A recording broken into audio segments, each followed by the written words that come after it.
Hey, Balance Seekers. It's Chris Farfan, the author with Lucky the Special Dog. And we are here to tell you, Balance Seekers, about something I think you should know. I discovered it the hard way. Now, this little something might just change how you think about what resilience is. Might change your understanding forever. What if I told you right now, in this moment, sitting exactly where you are, that there's an unshakable strength inside of you? A healing capacity that no crisis, no chaos can touch. There's a place of grace that even exists when everything around you feels like a tornado. I know that might sound impossible, right? Little foo foo. Especially if you've been feeling like life has been throwing one curveball after another. I mean, isn't it that way when it rains, it pours, right?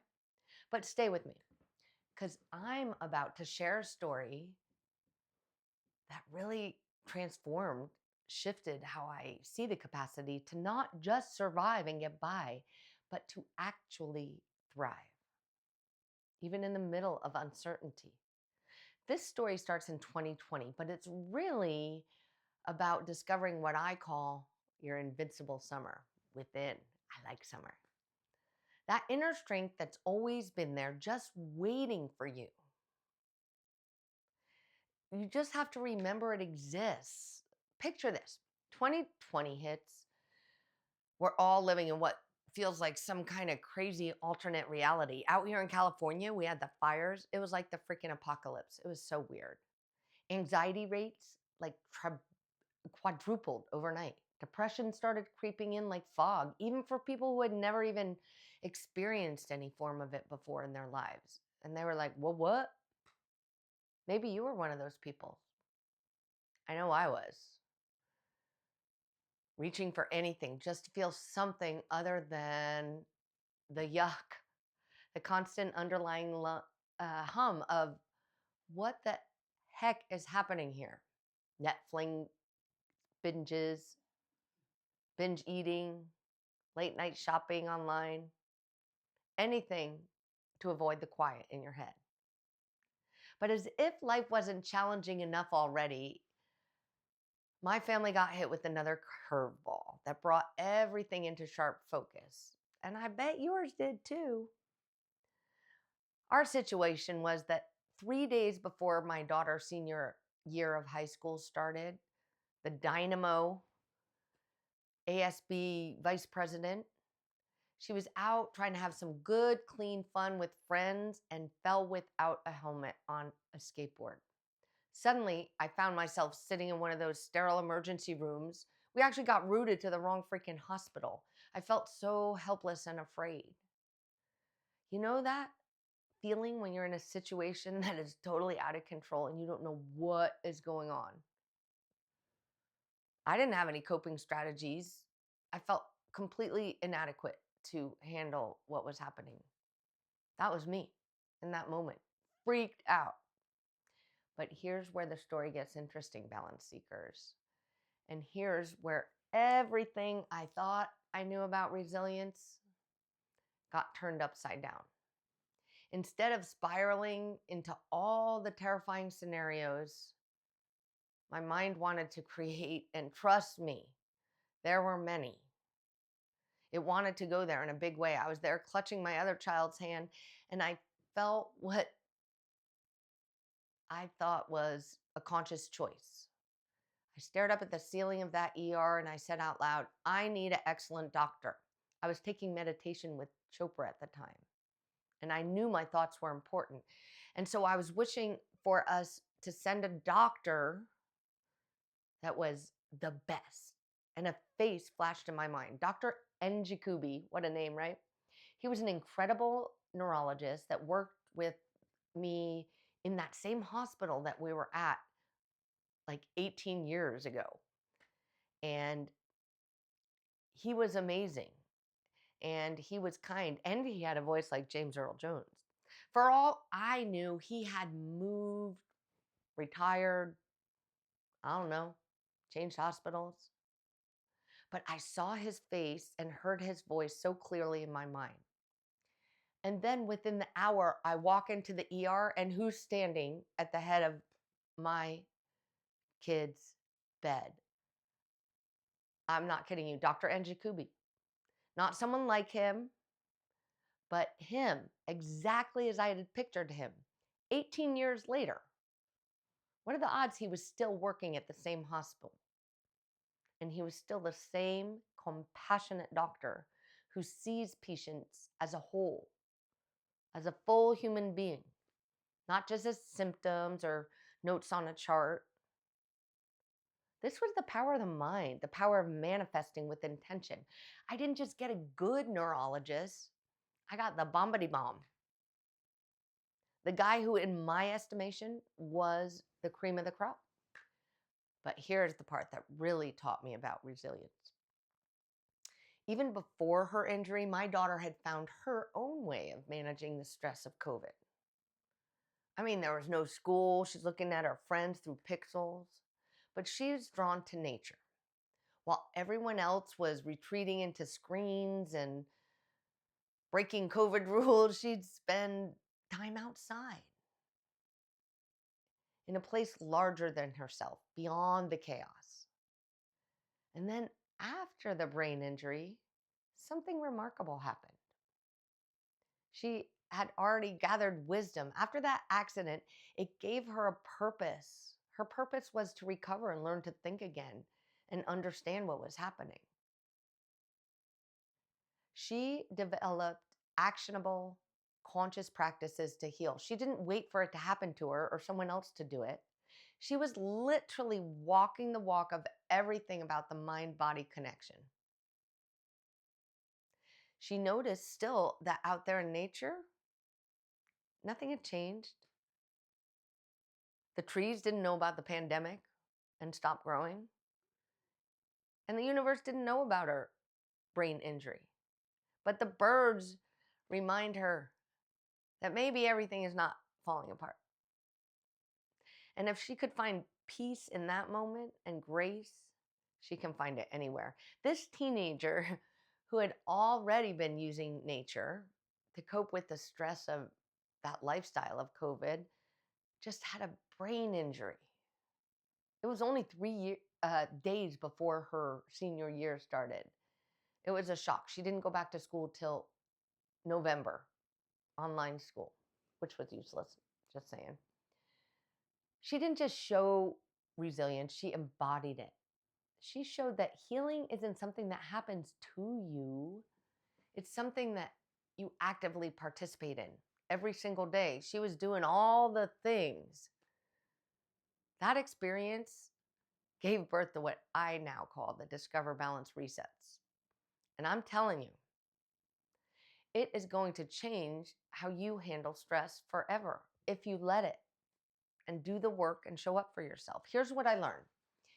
This is how our brains actually work. We are literally wired for survival, constantly scanning the environment for threats. It's survival, right? There's a neuroscientist, Dr. Rick Hansen, and he explains it perfectly. Our brains are like Velcro for negative experiences, but like slippery Teflon for positive ones, because we don't need the positive ones to survive. Think about it, right? The good stuff slides, the beautiful sunset, the perfect cup of coffee, holding someone's hand, someone holding the door for you. But the challenging stuff, the hard conversations, the tough times, the rude comment, the traffic jam, the scary news story, boom,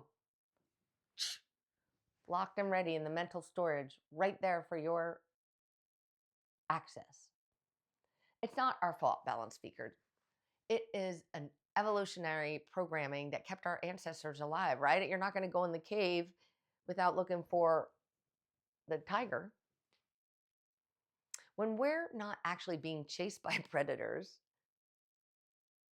we still get in that state, and it keeps us in cycles of fear and scarcity. It changes our thinking. This reset is about intentionally training your brain, stopping yourself, and noticing the upside, the grace that's around you all the time. And I'm not talking about toxic positivity, everything's great. I'm talking about real practical resilience building. This actually works. So let me break it down into like a 3-step practice. Okay? You can literally do this anywhere, anytime, and it's all about you and how you want to. It takes about 2 minutes. Step 1, pause. Right now, close your eyes with me if you feel comfortable and that's not weird. Take one slow breath in through your nose. Let it all out through your mouth. Another deep inhale and full exhale. This tells your nervous system, hey, we're safe right now. We can slow down. Step 2, instead of asking, oh no, what happened in this situation? Who did this to me? I'm worried about this. You have to intentionally choose your thoughts. Perhaps you can ask yourself, what's one tiny moment of grace and goodness that transpired today? And listen, don't judge whatever comes up. It might be a little corny. Corny is good. It might be profound. Might be simple. But I bet there was something good. Maybe something simple, the perfect temperature of the day. Here in California, we get that a lot. And I'm happy every time. Maybe the light shone through your window this morning and you were looking at it with awe. Maybe you looked into your puppy's eyes and you saw that you are its whole world. Step 3 is find a little keepsake, a stone, a piece of jewelry, a rock, something that speaks to you. Hold it in the morning and feel the gratitude. Really feel it in your body and then insert it into that item. And when you're having one of those days where everything feels hard, you touch your anchor and you remember grace is still here. It's still showing up. I just need to notice it. You just need to train your brain, practice to notice it. But here's what my daughter taught me. Throughout her healing journey, she completely changed the way I think about difficult times. She showed me that it's not that we want to go back to who we were before the hard thing happened, back to the day. Because guess what? That person doesn't exist anymore. As soon as that moment ends, it's gone. It's a gift, not a loss. You're not meant to go backwards.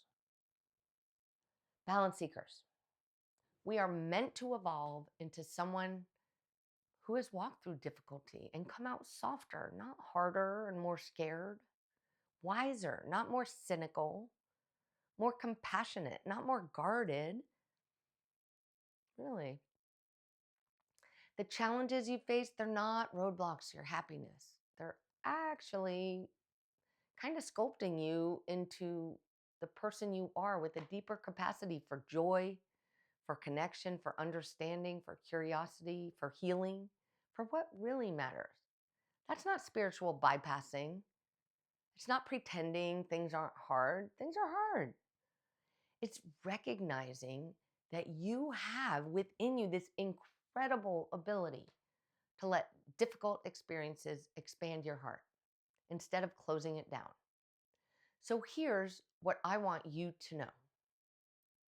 As we wrap up today, your invincible summer is unshakable. Core strength. It's inside of you. It's not far off or out there. Some destination, something you have to earn, sign up for, get through perfect meditation or flawless self-care routines. Just a step at a time, a bite at a time. It's already here. It's been here through every storm you've weathered, every challenge you've faced, every moment when you've thought, I cannot keep going. But somehow you did.